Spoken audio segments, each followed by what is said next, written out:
I have the latest installment of Ezekiel Kralen's ongoing story, which started out about the two little dogs, Flacco and Lucky, but doesn't seem to have any Flacco and Lucky in this particular chapter. Has Deke as well as Zeke. The approaching juggernaut of overwhelming good fortune, Ezekiel Kralen wrote. Email correspondence, May 1st to May 3rd, last year. Subject, whoa! Continued. Date, May 1st. Odin is also a shaman, by the way, so his appearance before me as a homeless fellow makes perfect sense, seeing as I have often speculated over the concept that some who dwell on the streets may actually be shamans, and there is a precedent for that, since in many ancient cultures there are tales of this or that deity descending to earth in the guise of a humble laborer or beggar. Apollo was known for that, who appeared from time to time as a shepherd to eavesdrop on humanity and learn of their needs and desires and report back to Pater Zeus, often with grievances against him, which pagan son of God, I believe, was absorbed into Christianity as their savior, often depicted tending a herd of sheep.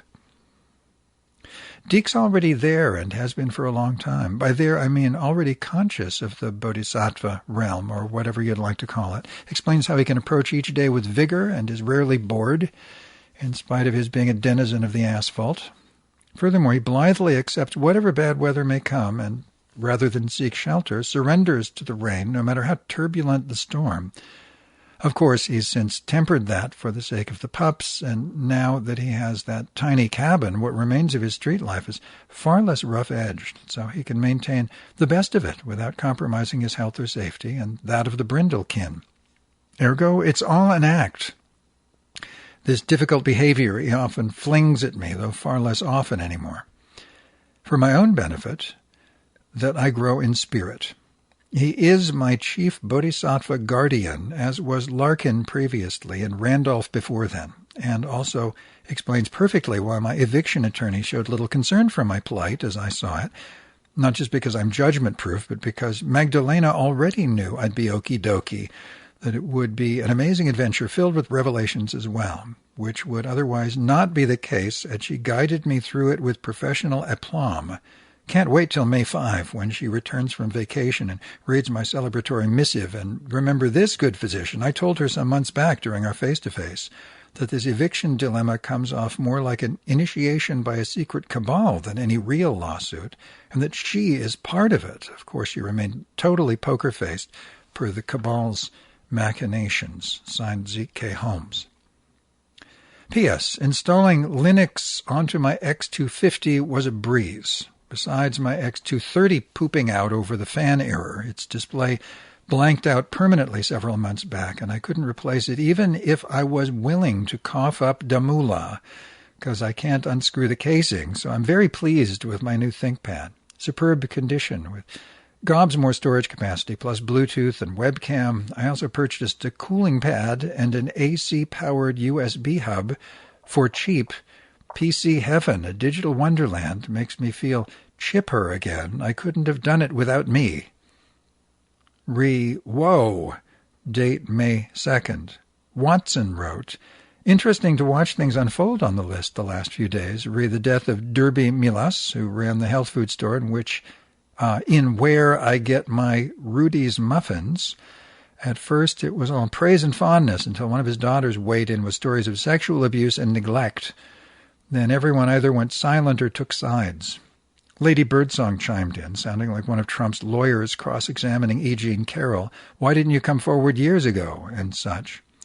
I replied, due to the busyness of writing my tales, my list digests have piled up over 5 days. I'll be catching up this evening.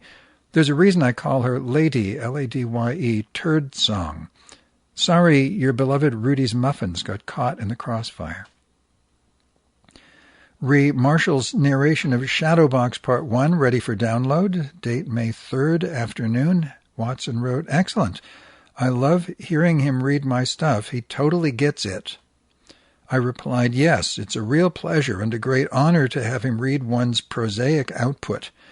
A special treat is when he interjects this or that side comment. You never know when or even if he'll do it, but it's always a prize when he does. I presume you've downloaded the 2 audio files, so we'll now remove them from my mega cloud and gay Bible services.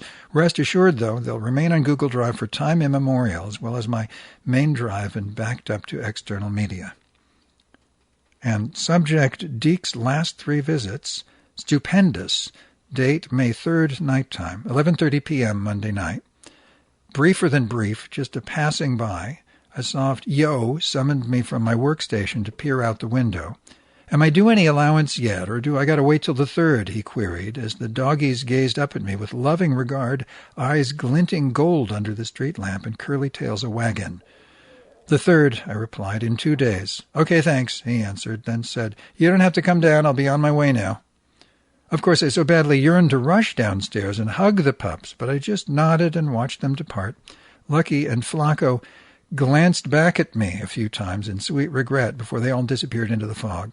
All I could give in return were smiles that had to suffice. I then withdrew my head from the window and returned to my desk to wrap up another good day's work. I hit the sack moments later, knowing full well, all capital letters, well, how things will soon turn out beyond any and all expectations, and off to slumberland I sailed on Psyche's wings. Sidebar. In fact, my dear Watson, I strongly sense the near future barreling down upon this most grateful pilgrim, a premonition, an awesome shiver, humming deep within my core, rippling through my very bones as I anticipate the approaching juggernaut of overwhelming good fortune, of such an immeasurable boon that no one on earth has ever been so blessed in all our troubled history thus far, except in mythology, of course, including the religious kind.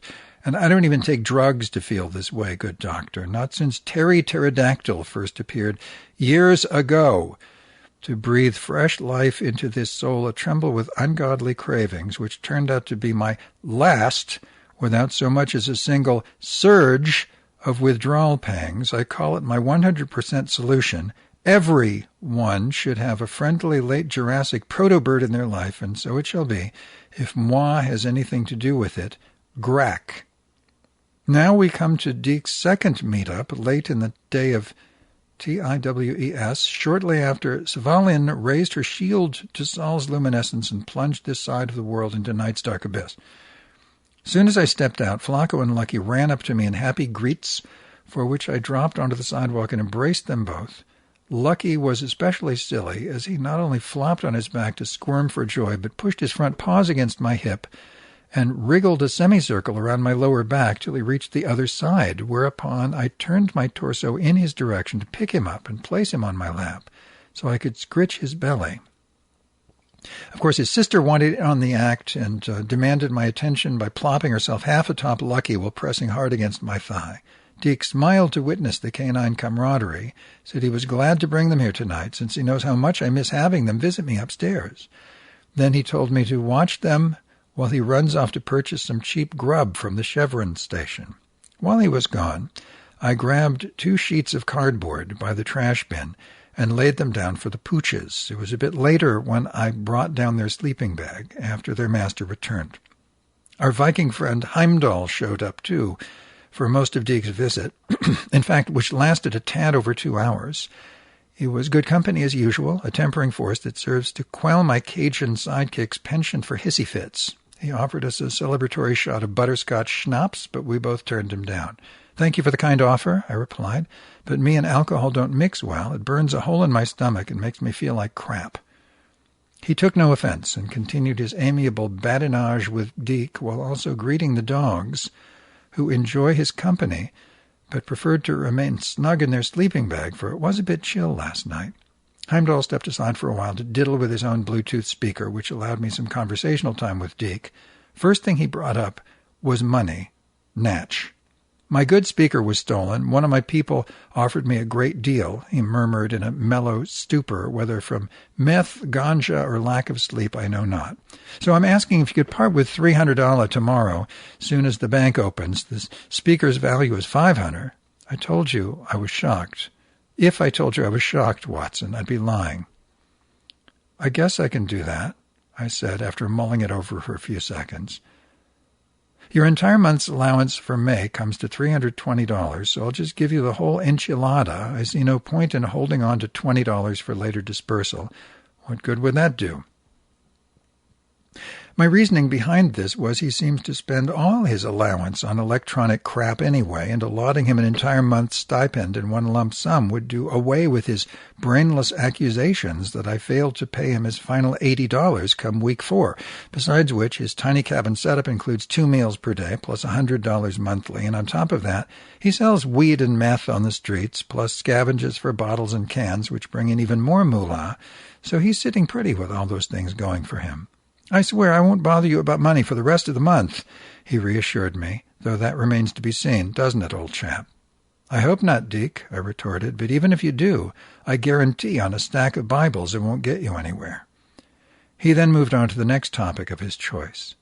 All the dealers in the Tenderloin are laying low these days. The Coast Guard is on the streets hunting them down. It's not the Coast Guard, Deke, I explained. It's the CHP and the National Guard, but they're not after the users or even small-time dealers. They're gunning for the big shots, who are mostly responsible for this epidemic of deaths from fentanyl-laced everything. But it's not even boots on the ground. They're operating behind the scenes, gathering evidence before each arrest. They're not interested in turning the Tenderloin into a war zone. Uh-huh, he disagreed with a shake of his head. They're patrolling the streets like some kind of foreign invasion. At any rate, Watson, it turned out Deke is all for ending this fentanyl tragedy. He's always shunned it and avoids anyone he knows who uses that drug, like the plague. So he's on the side of the law in this matter, and I am most pleased to hear that straight from the horse's mouth. And now we get to his third and final topic for that night.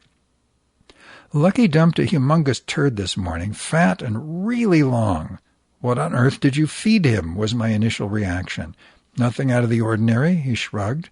If either one of them has to poop late at night, do you get up and take them for a walk? I further queried. Yeah, I do, but for some reason they don't relieve themselves, he explained. It's like they're still holding it in, even though they're not indoors. Well, they always pooped for me, never a problem, I replied, not knowing what else to say. Before my humble trio departed, I said, see you tomorrow morning, but please don't show up earlier than 9, if at all possible. I'll try, was all he said before pushing his cart homewards, or at least in that direction for part of the way. Now, last but not least, this morning's meetup. I made sure to get to the Chase branch shortly after 8 a.m. in hopes of avoiding Deke calling up to my window before I got that done first. There was a slight drizzle in the air, which I think went on all night. Not bad if you don't stand in one place too long, but it did call for a raincoat. I didn't take the usual route, which is to turn left up Noe Street, then a sharp right down the first side street. Instead, I walked straight up Market Street for one long block, then turned left and crossed 15th, where the bank was situated right on the opposite corner. Here's a screenshot taken off a Google map in case you're curious, seeing as it will become a protected shrine someday, thanks to it being one of the places frequented by the founder of the first Church of Dog. Once the ATM spit out 15 Jacksons, and I inserted them into a Chase envelope and dropped that into my backpack, I decided to return by the usual route, up 15th Street to Noe. Upon reaching Noe Street, I crossed it to continue down the opposite side for quicker access into Rosenberg's 2 short blocks down, pleased with the thought that I could possibly enjoy my Java and blueberry muffin before the cash-grubbing Cajun trickster showed up. I was just about to enter the shop when I heard his voice call out, "Yo!" To be continued. So I think I did a pretty good job of emphasizing the capital letters.